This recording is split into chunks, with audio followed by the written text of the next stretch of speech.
জিবরাইলকে ডাক দেয়া বলে, জিবরাইল রে যাও যাও, জান্নাত থেকে একটা দুম্বা নিয়ে যাও, আমার ইসমাইলকে উঠাইয়া সুরে মেসে দুম্বা দিয়ে দাও। জিবরাইল আলাইহিস সালাম এই দৃশ্য দেখে বললেন, আল্লাহু আকবার, আল্লাহু আকবার। ইসমাইলকে উঠায় নিলেন, দুম্বা দিয়ে দিলেন, দুম্বা জমা হয়ে গেল। ইব্রাহিম খলিল এই দৃশ্য দেখিয়ে বললেন, লা ইলাহা ইল্লাল্লাহ, আল্লাহু আকবার। ইসমাইল উঠা আল্লাহ তাআলার প্রশংসা করলেন, শুকর আদায় করলেন, বলেন আল্লাহু আকবার, লিল্লাহিল হামদ। আল্লাহ তাআলা উম্মতের জন্য এই তাকবীরগুলোকে আমল বানাইছেন, ইবাদত বানাইছেন, ইবাদত।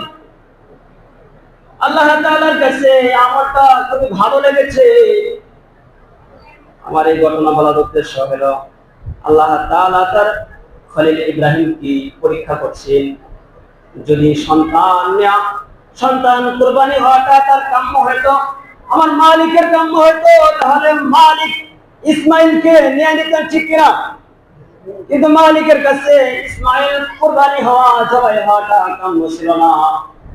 আমার আল্লাহ তাআলা তার প্রিয় বন্ধু তার খলিলকে পরীক্ষা করার উদ্দেশ্য ছিল, দেখি আমার খলিল সন্তান পাইয়া আমার মহাব্বত থেকে সরে গেছে কিনা, আমার মহাব্বত তুলে গেছে কিনা। না না, কই নাই। সন্তানকে মালিকের কদমে জবাই করে মহাব্বতের পরীক্ষা দিয়েছি, ঠিক কিনা? মনের পরীক্ষা দিয়েছে আল্লাহ তাআলা। এই কুরবানির মাধ্যমে বান্দাকে পরীক্ষা করেন।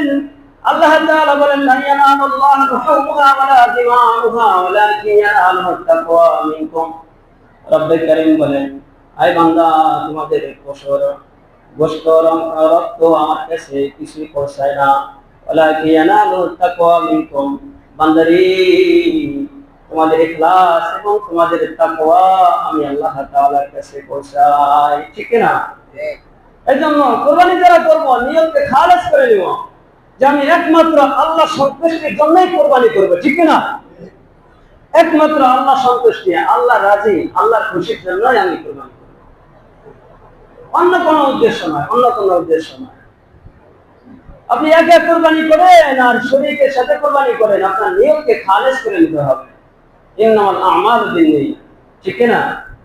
সমস্ত আমল নিয়তের উপরে কি করে? নির্ভর করে।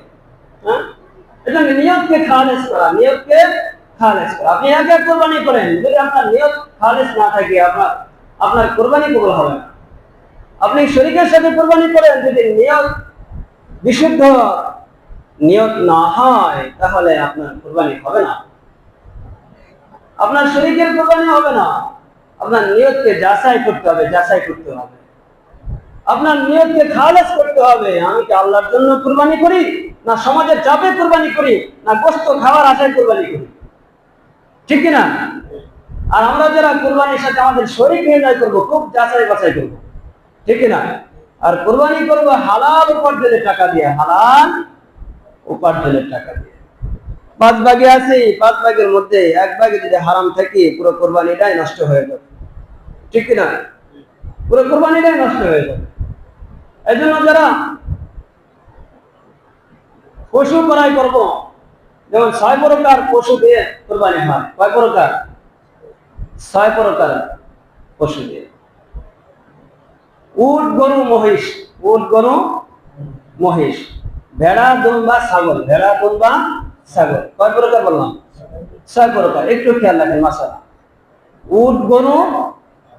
উট, গরু, মহিষ, ভেড়া, দুম্বা, ছাগল। বয়সের ক্ষেত্রে মাসালা হলো, উটের কমসে কম আপনার 5 বছর হতে হবে। কয় বছর? 5 বছর হওয়া লাগবে। আর গরু মহিষের কমসে কম আপনার 2 বছর হওয়া লাগবে। কয় বছর? মাসালা খেয়াল রাখেন, কয় বছর? 2 বছর হওয়া লাগবে। আর ভেড়া, দুম্বা, ছাগল কমসে কম 1 বছর হওয়া লাগবে। কয় বছর? 1 বছর হওয়া লাগবে।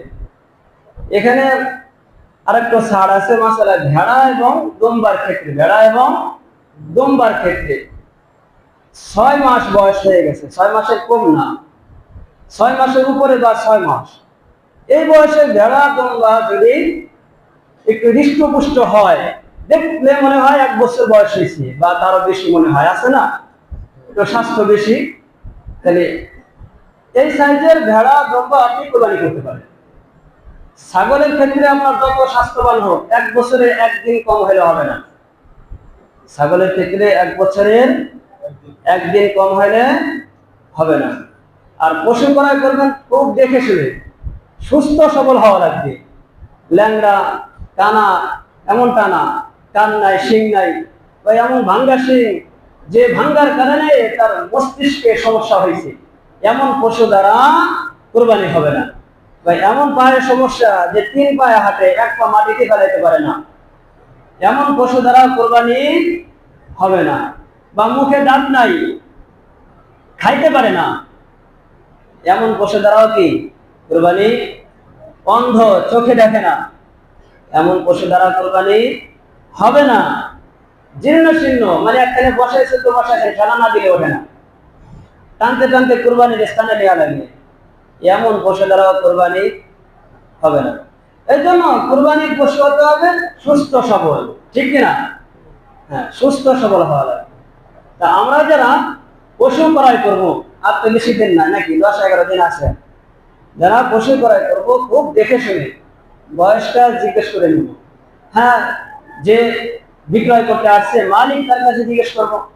সে যদি বলে না আমার গরুটা 2 বছর হয়ে গেছে, তাহলে ওই পশু দ্বারা কোরবানি হবে। কিন্তু অনেক সময় দালাল থাকে, দালাল থাকে না, দালালেও জানে এটা 2 বছর হয়নি, দালালেও জানে, তারপরে বলতে 2 বছর 2 মাস হয়েছে, নিতে পারেন, বলে কি বলে না? হ্যাঁ, কেবল দাবর দিয়ে আনছি, দেখেন না কোনো সমস্যা নেই, বলে কি বলে না? হ্যাঁ, একটু যাচাই বাছাই করবেন, 2-3 জন যাবেন, খুব পরামর্শ করে বিবেচনা করে মালিকের কাছে শুনেন। এখন মালিকের কাছে শুনছেন, মালিক বলছে হ্যাঁ ছাগলের 1 বছর হয়ে গেছে, গরুটা 2 বছর হয়ে গেছে, মালিক বলছে, কিন্তু পরে দেখলেন না বয়স হয় নাই, কিন্তু আপনি কোরবানি করতে পারেন। এই ড্রাইভার মালিকের, ড্রাইভার কার? মালিকের। কথা বুঝছেন নি? মালিক যদি আপনাকে মিথ্যা বলে, এই দায় সে থাকবে, ঠিক কিনা? এই জন্য খুব বুঝে শুনে পশু ক্রয় করবো, নাকি কোন? আর নিয়তকে খালেস করে নেবো, নিয়তকে খালেস করে নেবো।